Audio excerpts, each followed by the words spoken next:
Olá pessoal, tudo bem com vocês? Na aula de hoje nós vamos falar sobre os peixes, anfíbios e répteis. Então, esses três grupos, eles são... eu trouxe aqui uma imagem, ou melhor, três imagens representando cada um desses indivíduos. Então a gente tem aqui peixes, anfíbios e répteis. Então todos esses indivíduos, eles se enquadram em um outro grupo, além desses de serem répteis, anfíbios e peixes. Todos três fazem parte de um grupo que caracterizam esses animais, esses indivíduos, por apresentarem ou ossos ou cartilagens na sua estrutura óssea. Então, são os que a gente chama de vertebrados. Então, vertebrados são aqueles indivíduos que apresentam coluna vertebral, que além de sustentar o corpo, ele vai proteger aí o seu cordão nervoso, no caso, sua medula. E esses animais possuem cartilagens ou ossos, como eu já comentei, em um esqueleto interno, que sustenta o corpo e protege algumas regiões como o cérebro e o coração. Então, os vertebrados eles vão apresentar um esqueleto interno, e esse esqueleto ele vai proteger alguns órgãos vitais, como é o caso, por exemplo, do coração. Então, aqui eu trouxe exemplos de vertebrados que não são apenas os anfíbios, os répteis e os peixes, mas aqui a gente tem aves, a gente tem cavalo, a gente tem o gato, o ser humano, que eles não se enquadram em nenhum desses três grupos que a gente vai estudar hoje, certo? Então, hoje o principal foco da gente vai ser sobre os peixes. Então vejam só, os peixes são vertebrados aquáticos de água doce ou marinha, apresentam a pele revestida de escamas e prolongamentos em forma de lâminas firmes, que são as nadadeiras. Algumas espécies possuem esqueleto ósseo, enquanto outras apresentam cujo esqueleto é cartilaginoso. E esses são animais do tipo pecilotérmicos, ou seja, eles apresentam uma temperatura corporal que pode variar. A sua temperatura corporal não é fixa, ela pode haver variação. Então aqui eu trouxe dois exemplos de animais. Aqui a gente tem o bacalhau, que ele é um tipo de animal, de peixe com esqueleto ósseo. E aqui a gente tem o tubarão, que é um tipo de indivíduo que apresenta uma estrutura cartilaginosa. Certo? Então aqui a gente tem bacalhau, representante dos peixes ósseos, e tubarão, representante dos peixes cartilaginosos. Então, para especificar alguns detalhes que eu comentei agora nesse texto, então a gente vê só que os peixes são pecilotérmicos, que é o que eu comentei, que eles têm aí a variação do corpo.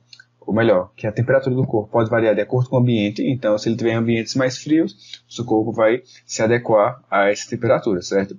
Então, aqui a gente tem o corpo coberto por escamas, possuem nadadeiras, respiram por brânquias. Então, a gente vai ver daqui a pouco como é que funciona esse processo de respiração. E vários órgãos dos sentidos bem desenvolvidos, como é o caso do olfato e a visão, e a linha lateral, que é uma região que possibilita a percepção de vibrações na água, certo? E são classificados como ósseos ou cartilaginosos, como a gente viu.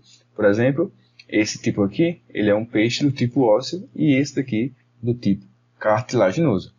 Então, como a gente viu, a água entra pela boca deles, quando passa pelas suas brânquias, essa água contendo oxigênio, ela é filtrada. Então a gente tem aí uma troca gasosa que acontece dentro da água mesmo. No nosso caso acontece no ar. No caso dos peixes acontece na água.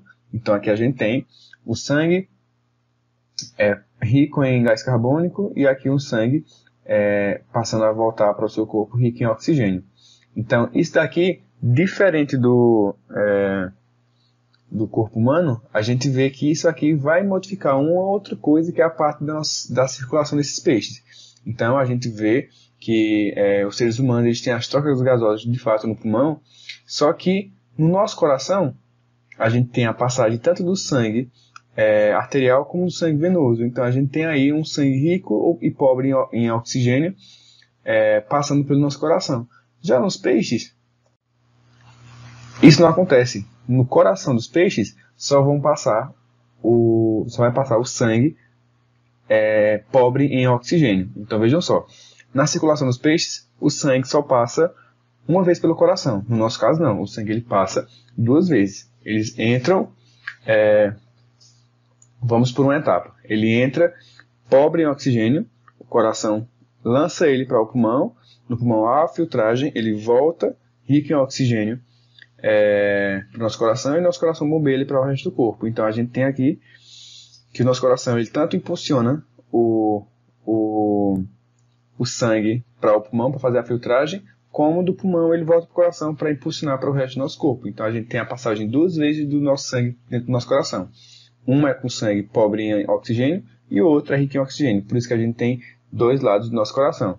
No caso do coração do peixe, ele só vai apresentar um único fluxo. Então só vai apresentar o fluxo com oxigênio, ou melhor, com sangue pobre em oxigênio. Então, novamente, o sangue só passa uma vez pelo coração, apenas o sangue não oxigenado. Pouca pressão e velocidade no sangue, a distribuição de nutrientes e oxigênio é pouco eficiente, assim como a remoção de resíduos. Quanto à reprodução dos peixes, a reprodução é do tipo sexuada. Na maioria das espécies, os sexos são separados, ou seja, há macho e fêmea. Geralmente, a fecundação ela acontece de forma externa, ou seja, os gametos são lançados na água e dessa forma há a fecundação.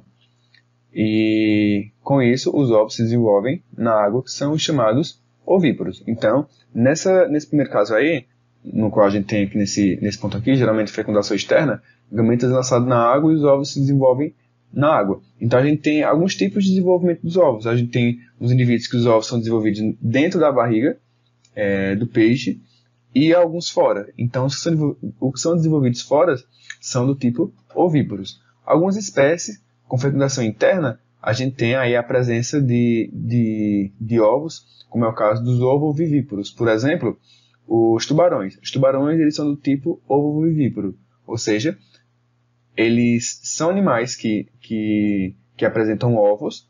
Então, os embriões são desenvolvidos dentro do ovo, só que o ovo ainda continua dentro da barriga do peixe.